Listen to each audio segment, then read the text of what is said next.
Easy peasy lemon squishing. Hello guys. Welcome back to our channel. So this is another cooking vlog. Ooh.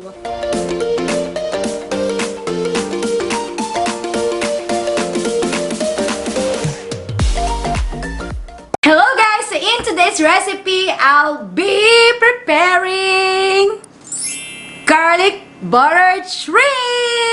Yes, I know it's well known already, but I'll be sharing with you my own way. Wow, my own way of preparing this dish. It's for everybody. Again, if you want to prepare this in one of your family gatherings or a dinner or lunch with friends. And so what you're going to do, just please keep on watching. So hi guys, here are our ingredients. We have here the garlic, the onion, we have shrimp,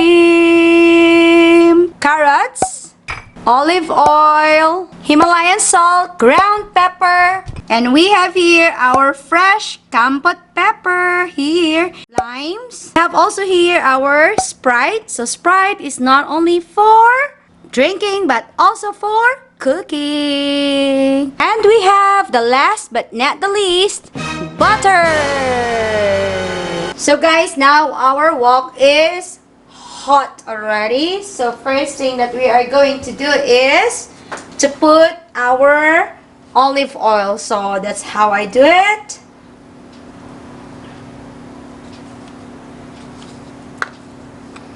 Then it's already hot. Now the first step that we are going to do is, for me guys,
I love the combination of color here. Like there's some green, some yellow, and some orange color. So pop of color. It looks nice. Here guys, now let's add our shrimp. Yeah.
So hi guys, this is now our garlic buttered shrimp. Yum yum yum. Yes. Bye bye bye. It's time to say goodbye.